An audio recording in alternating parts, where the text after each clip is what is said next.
बिस्मिल्लाहिर्रहमानिर्रहीम। अस्सलाम वालेकुम। इस वक्त मकई की फसल लगने का वक्त शुरू हो चुका है और ये आइडियल टाइम है, लेकिन आइडियल टाइम के साथ साथ अच्छा बीज और उसके बाद अच्छी खुराक बड़ी ज़रूरी होती है। तो आज की वीडियो को आप लोगों ने पूरा देखना है, क्योंकि इसके अंदर मैं आपको डिटेल से बताऊंगा कि एक आइडियल प्लान क्या होता है और अगर आप इतना खर्चा नहीं कर सकते तो गुजारे वाले प्लान के ज़रिए से भी आप अपनी फसल को किस बेहतर तरीके से ले सकते हैं।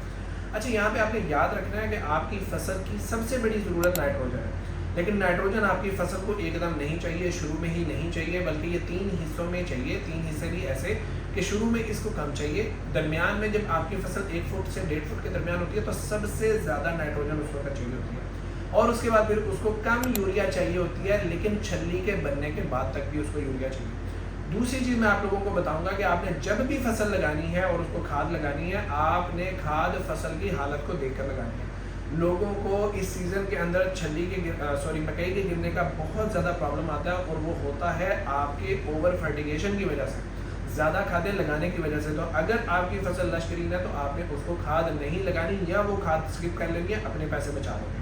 तो अब हम आ जाते हैं कि कौन सी चीज़ आपकी फसल को किस तरह से फ़ायदा देती है। तो पहली चीज़ तो डीएपी आपने ज़मीन की तैयारी के अंदर डालनी है। 2 बैग भी डाल सकते हैं, 1.5 बैग भी डाल सकते हैं। अगर 1.5 बैग डाल रहे हैं तो उसकी जगह पे नाइट्रोफास का 1 बैग ले लें, जिसको आप बाद में यूरिया के साथ मिक्स करके इस्तेमाल करेंगे। दूसरी चीज़, आपको यूरिया के कम से कम 3 बैग अपनी फसल को देने चाहिए। अगर आप 3 बैग नहीं दे पा रहे तो 2 बैग से नीचे का सोचिए कभी मत, क्योंकि आपकी फसल की नाइट्रोजन की ज़रूरत पूरी नहीं होगी।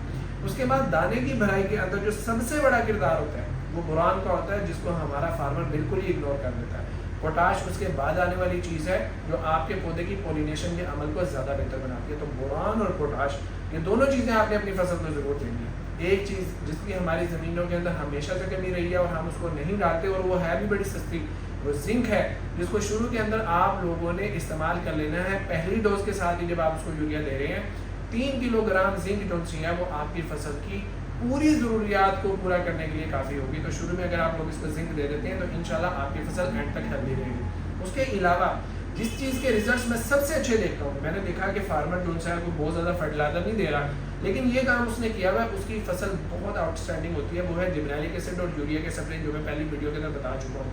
ये 2 से 3 स्प्रे अगर आप लोग इसके करवा देते हैं तो आपकी फसल की ग्रोथ हैरान कुन होगी। अब इसकी थोड़ी सी डिटेल पे आ जाते हैं। 1.5 बैग आपने डीएपी का डाल दिया। उसके अलावा पहला बैग आपको यूरिया का देना है जिंक के साथ मिक्स करके, जब आपका पौधा 4 से 5 पत्तों में। उसके बाद आपको अगले पानी के ऊपर उसको यूरिया थोड़ी ज़्यादा देनी है, क्योंकि वो तकरीबन चला जाता है 1 फुट के आसपास, या 8 से 12 इंच के दरमियान होता है। उस वक्त फिर आप उसको यूरिया दें नाइट्रोफास के साथ मिक्स करके।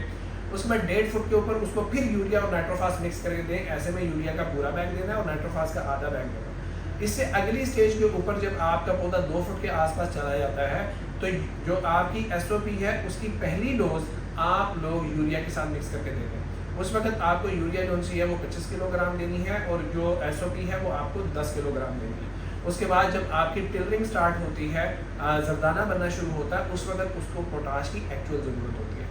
तो उस खुराक के साथ भी अगर आप लोग यूरिया सिर्फ 10 किलो डाल लें और पोटाश पूरी डाल लें, और साथ में बोरान डालने का बेहतरीन टाइम यही होता है। तो आप लोग बोरान, पोटाश और यूरिया की फाइनल डोज अगर उस वक्त डाल देंगे तो इंशाल्लाह आपकी फसल जो है वो एंड तक किसी भी किस्म की ज़रूरत की मोहताज नहीं होगी।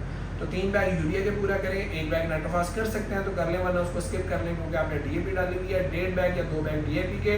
बोरान जो सा है वो 3 किलोग्राम की पैकिंग में 5% वाला भी मिल जाता है। उससे बेहतर स्पाबोरो के नाम से स्वाद एग्रो का एक प्रोडक्ट है जो 20% बोरान के साथ आता है, वो आधा किलो भी आपकी फसल के लिए, 1 किलो भी काफ़ी होता है। तो उसके अलावा जिंक जो सी है वो आप लोग चिलेटेड भी इस्तेमाल कर सकते हैं और 27% वाली भी इस्तेमाल कर सकते हैं। अगर 27% वाली नहीं मिल रही तो 23% वाली भी इस्तेमाल कर सकते हैं।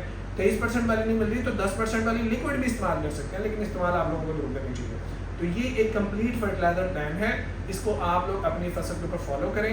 जो स्प्रे मैंने बताया जिब्रेलिक एसिड और यूरिया का मिक्स करके 2 से 3 स्प्रे करें, इंशाल्लाह आप लोग देखेंगे कि आपकी फसल बेहतरीन हो। उम्मीद है आपको वीडियो पसंद ज़रूर आई होगी। अगर पसंद आई है तो लाइक और शेयर जरूर कीजिएगा। आप नज़र अली को इजाज़त दीजिए। अल्लाह।